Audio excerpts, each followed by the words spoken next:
Phone की घंटी सुनकर मेरी आंख खल गई। कमरे में रोशनी नहीं थी, शायद हमेशा की तरह आज भी बिजली नहीं थी। कमरे में खिड़की के जरिए चांद की चांदनी दाखिल हो रही थी, जिसकी वजह से मैं अपना फोन तलाश कर सका। फोन मैंने जल्दी से कान के साथ लगाया। हेलो, अस्सलाम वालेकुम। बचाओ बचाओ, मुझे बचाओ, खुदा के लिए मेरी मदद करो। जी कौन? रात के इस टाइम कौन हो तुम मुझे तंग करने वाले? मैं हूँ तुम्हारा दोस्त अकबर। हाँ अकबर, क्या बात है, क्यों रो रहे हो यार? वो मुझे मार देगी, मेरा खून पी जाएगी, वो मेरी तरफ आ रही है। कौन कौन? तुमको मार देगी? हेलो हेलो अकबर, लेकिन कोई जवाब ना आया। मैंने खुद अकबर का नंबर डायल किया, लेकिन दूसरी तरफ से कोई जवाब मौसूल नहीं हो रहा था। मैं अचानक उसकी बातों से परेशान हो गया था। अकबर की नई नई शादी हुई थी, वो मेरे साथ बैंक में काम करता था, हम बहुत अच्छे दोस्त भी थे। मेरा नाम सफीर हसन है और मैं एक गैरशादीशुदा हूँ, आज़ाद फितरत का मालिक हूँ। मैंने अलमारी से अपना रिवॉल्वर निकाला और अकबर की घर की तरफ चल दिया। अकबर का घर कम आबादी वाले इलाके में था। घर के पास एक नहर गुजर रही थी और इसके पार एक कब्रिस्तान था। जल्द ही मैं इसके घर पहुंच गया। इसका घर 3 कमरों पर मुश्तमिल था। 2 कमरे, एक बावर्ची खाना और छोटा सा सिहन था, जिसमें एक बड़ा पुराना केकर का दरख्त था, जिसके ऊपर बहुत से परिंदों के घोंसले बने हुए थे।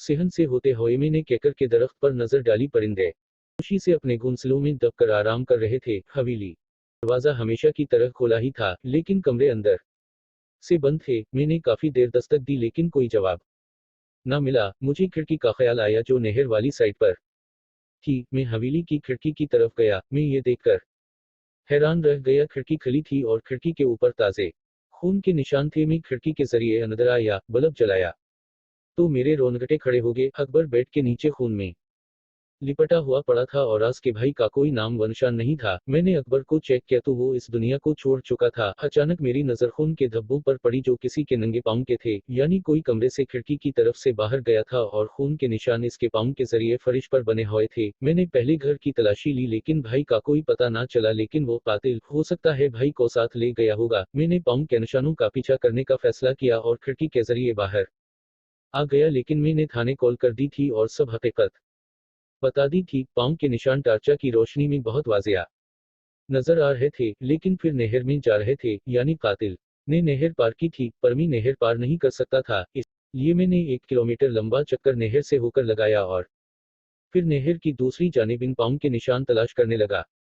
जल्द ही ताजे पाँव के निशान मिल गए। यही निशान कब्रिस्तान की तरफ जा रहे थे। मुझे कब्रिस्तान से डर लगता था। अचानक मेरे कानों में पुलिस की गाड़ी आने की आवाज का शोर सुनाई दिया, तो मैं वापस अकबर के घर की तरफ चल दिया। मैंने अपना तारुफ करवाया और बताया कि ये निशान कब्रिस्तान में जा रहे हैं। मैं कब्रिस्तान में अकेला नहीं जा सकता, अगर आपने साथ चलना है तो चलो, क्योंकि वो कातिल भाई को कब्रिस्तान की तरफ ले गया है। इंस्पेक्टर ने अपने साथ 2 आदमी लिए और बाकी वहां शवाहिद इकट्ठा करने लगे। हम कब्रिस्तान में दाखिल हो गए थे। कब्रिस्तान बहुत ही कदीमी मालूम पड़ता था। मैं पहले इस कब्रिस्तान में नहीं आया था। कब्रें टूट फूट का शिकार थीं। पाँव के निशान अब हमें नहीं मिल रहे थे। हम लोग इधर इधर फिर रहे थे। इंस्पेक्टर साहब ने कहा, क्या अकबर की किसी से जाती दुश्मनी थी या कोई कारोबारी दुश्मनी वगैरह तो नहीं थी? इंस्पेक्टर साहब, अकबर बहुत ही शरीफ इंसान था, इसकी किसी से क्या दुश्मनी हो सकती है? अच्छा, तो उसकी शादी कब और कहाँ हुई थी? और उसने बैंक से छुट्टी ली थी? सर, सुबह इसकी हाजिरी थी। सना से इसकी मुलाकात एक पार्टी में हुई थी। इस बात को 2 हफ्ते हो गए थे। गोया इन दोनों ने 2 हफ्तों के अंदर अंदर शादी भी कर ली। जी इंस्पेक्टर साहब, सना इस दुनिया में अकेली थी। माँ बाप एक हादसे में फौत हो गए थे, इसलिए चचा ने उसको पाला था। इसलिए इन्होंने भी शादी में देर नहीं की थी। वो कहाँ रहते हैं? वो भी उसी शहर में रहते हैं। वो भी शरीफ लोग हैं। शादी के दिन में भी उनके घर गया था, बहुत नेक दिल है। अचानक सिपाही ने आवाज दी, इंस्पेक्टर साहब, यहाँ पर एक लड़की पड़ी है। हम एक तरफ तरफ चले गए, वहां काफी दरख्त थे और एक दरख्त के नीचे भाभी सना पड़ी हुई थी। और मैं ये देखकर हैरान हो गया कि वो निशान भाभी के पाँव के थे, क्योंकि अब उनके पाँव पर खून जम चुका था और वो बेहोश थी। इंस्पेक्टर साहब ने गाड़ी वाले को कॉल की, वो कब्रिस्तान के पास गाड़ी ले आया। हम भाभी को उठाकर कब्रिस्तान से बाहर आ गए। गाड़ी वहां पहले से ही मौजूद थी और उसको अस्पताल ले गए। भाभी काफी देर से बेहोश थी। वो बता सकती थी कि अकबर का कातिल कौन है और वो कब्रिस्तान में कैसे आई है। मैं अकबर के कफन दफन में मसरूफ था। अकबर का भाई और वालिद भी गांव से आए थे। अकबर का बड़ा भाई अकरम बहुत परेशान था, क्योंकि वो अपने भाई से बहुत प्यार करता था। वालिद का भी बहुत बुरा हाल था, वो तो अकबर की जिद के पीछे खामोश थे। अकबर ही जिद करके शहर आया था और बैंक में मुलाजिम हो गया था। शादी भी उसने अपनी पसंद से की थी। वो सना भाभी पर भी शक कर रहे थे, तरह तरह की बातें कर रहे थे। शादी को तो कुछ दिन ही हुए थे और अभी तक अकबर की छुट्टी भी खत्म नहीं हुई थी तो सना भाभी पर शक किस तरह किया जा सकता था, क्योंकि जब तक आप किसी से मिलते जुलते नहीं आपको कैसे मालूम होगा कि वो कौन है और इसकी तबीयत कैसी है। आज इस वाकये को 3 दिन हो गए हैं, भाभी अभी तक बेहोश थी और कातिल का कोई सुराग नहीं मिल रहा था। मैं बैंक से वापसी पर अस्पताल का चक्कर लगाता था। अकरम भाई और अकबर की वालिदा साहिबा अस्पताल में ही थे। उनको पता था कि भाभी वो जरिया है जिसके जरिए हम कातिल तक पहुंच सकते हैं। पुलिस के 2 आदमी भी हर वक्त ड्यूटी पर होते थे। हमेशा की तरह मैं फारिग होकर थाने गया तो मेरी मुलाकात इंस्पेक्टर से हो गई। खान मेरा क्लास फेलो था और हमारी बहुत अच्छी दोस्ती भी थी। मैंने सारा वाकया खान को बताया। इंस्पेक्टर खान किसी गहरी सोच में डूब गया। काफी देर के बाद वो बोला, इस कस्म के 2-3 केस पहले भी हुए हैं। क्या मतलब? कैसे केस? खान, अकेला घर, आबादी से दूर, यानी कम आबादी वाला इलाका था और इसके घर में वो पहले अकेला ही रहता था और फिर शादी भी अचानक और एक अनजान लड़की से की। ये बात तो ठीक है, लेकिन सना भाभी तो बहुत अच्छी से काफी खिदमत करती थी अकबर की। अच्छा तो वो कहाँ है? क्या जिंदा है? हाँ वो जिंदा है और अस्पताल में दाखिल हुई है और बेहोश है। चलो सफीर अस्पताल चलते हैं, वहाँ पर ही बात वाज़ी होगी। जब हम वहाँ पहुंचे तो अकरम भाई वहाँ पर मौजूद थे। अकरम भाई, भाभी को होश आया क्या?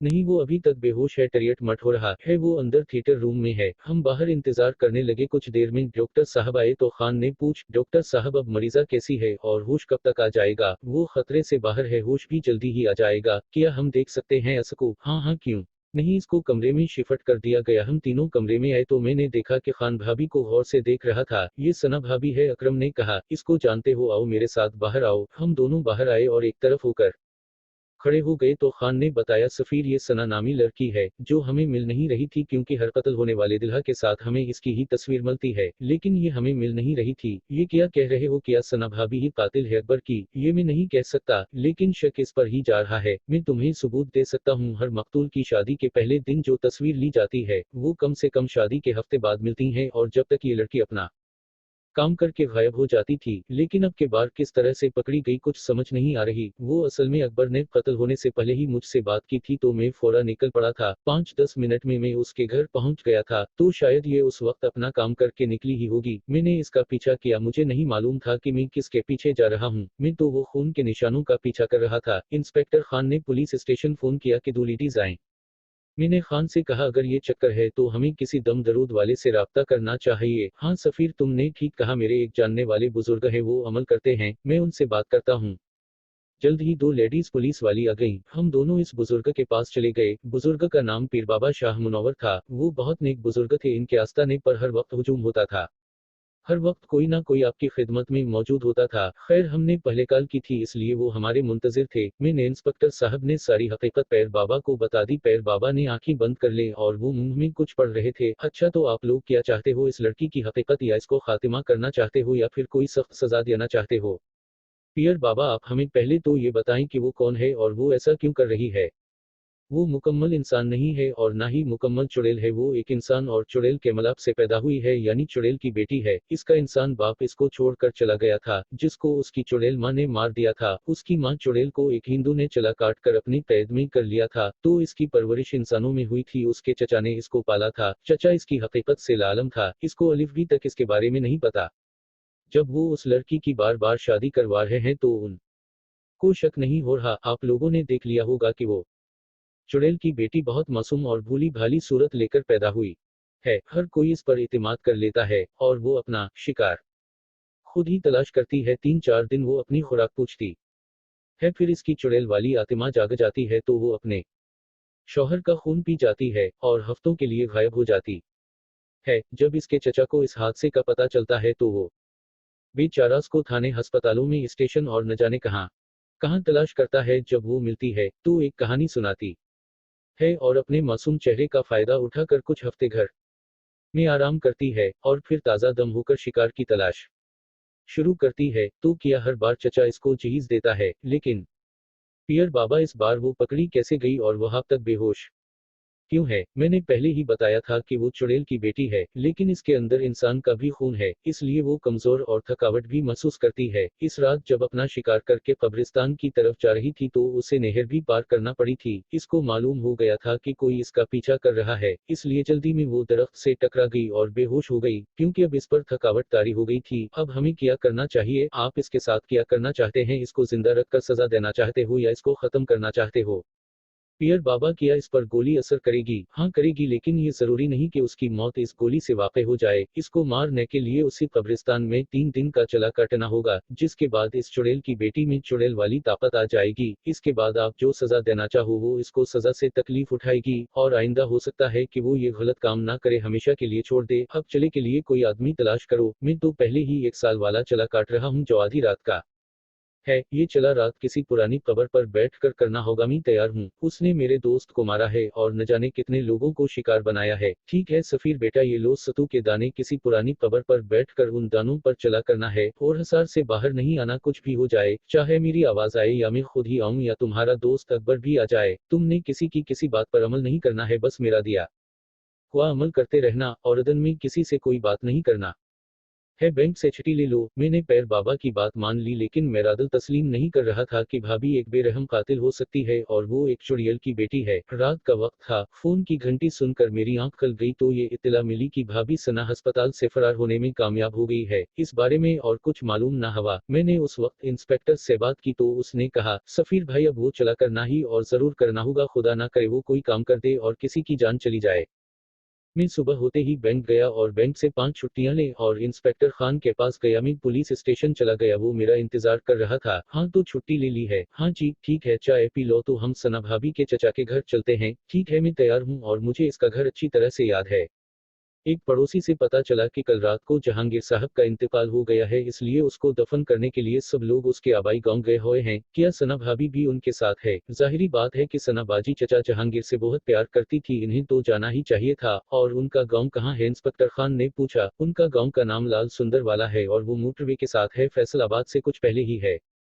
हम सबसे पहले पैर बाबा के पास गए तो इन्होंने कहा, इस बात का फायदा उठा लो सफीर, तुम अपना चला आज रात से शुरू कर लो, और इंस्पेक्टर खान तुम बेशक इसके पीछे गांव चले जाओ। अगर वो वहां नहीं मिलती या वहां से गायब होती है तो मुझे इत्तला देना, मैं फिर अमल से पता करूंगा कि वो कहाँ है। ठीक है पैर बाबा, जिस तरह से आपका हुक्म। फिर मैं कब्रिस्तान चला गया और रात के लिए जगह तलाश करने लगा। जल्द ही मुझे एक पुराने दरख्त के पास एक पुरानी कब्र मिल गई। मैं इस पर निशान लगा कर आ गया और खाना खा कर सो गया था। मेरी आंख शाम को 5 बजे खुली, अभी अंधेरा होने में कुछ देर बाकी थी। मैं अपनी जगह पर पहुंच गया था। वहां पर मैंने हिसार खींचा तो मैं इस कब्र पर बैठ गया और चला शुरू कर दिया। पहली रात सुकून से गुजरी। इंस्पेक्टर खान सना के गांव गया हुआ था। मैं घर आकर सो गया। दिन को बहुत ही काली आई, लेकिन मैंने नहीं उठाए। शाम 5 बजे के करीब में उठा और खाना वगैरह खाया, कब्रिस्तान की तरफ चल दिया। अपनी जगह पर पहुंच कर मैं बैठ गया।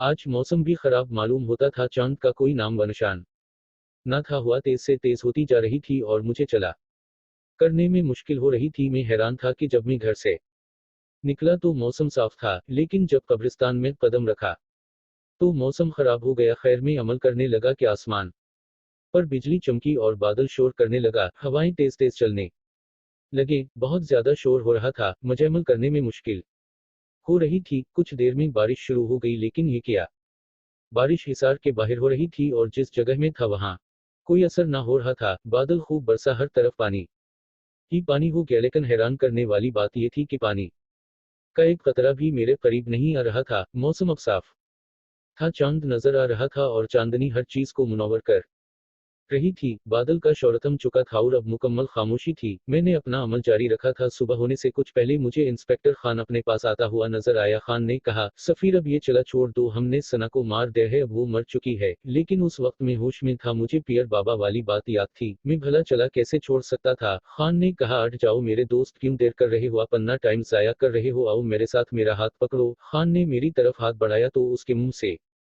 चीख निकल गई, वो गायब हो गया। मैंने खुदा का शुक्र अदा किया कि मैंने कोई गलत कदम नहीं उठाया। सुबह हुई तो मैं घर लौट आया और खाना खाकर सो गया। शाम को अपने टाइम पर उठा। आज सख्त इम्तिहान होने वाला था और मैं उसके लिए तैयार था। मैंने आज मगरिब की नमाज कब्रिस्तान के पास अदा की थी, क्योंकि पहले मैं घर में अदा करके जाता था। चला मैंने अपने टाइम पर शुरू कर दिया। वो तकरीबन आधी रात का वक्त था, जब मुझे दूर से किसी के कदमों की आहट सुनाई दी। कोई सफेद साया मेरी तरफ आ रहा था। करीब आया तो मैंने देखा कि वो सना ही है। इन्होंने बहुत मासूम सूरत बनाई हुई थी और मुझसे माफी मांगने लगी।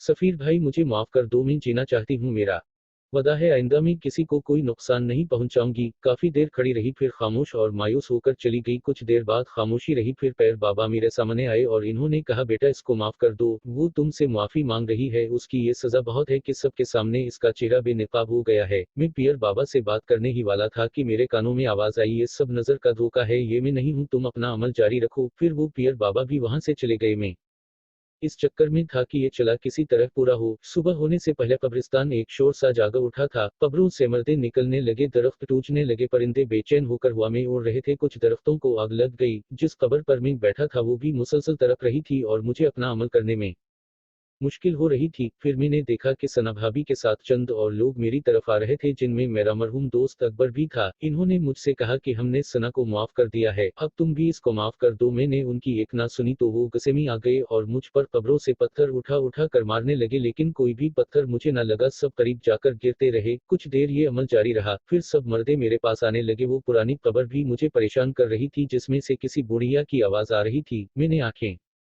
बंद कर ले और अमल जारी रखा कि अचानक सब शोर खत्म हो गया। मैंने आंखें खोली तो सना चुड़ैल बेहोश पड़ी थी। दूर से मुझे इंस्पेक्टर खान आता हुआ दिखाई दिया। अब सुबह हो चुकी थी। इंस्पेक्टर खान ने बेहोश सना पर फायर किया और उसको हमेशा की नींद सुला दिया। मैं हिसार से बाहर निकला।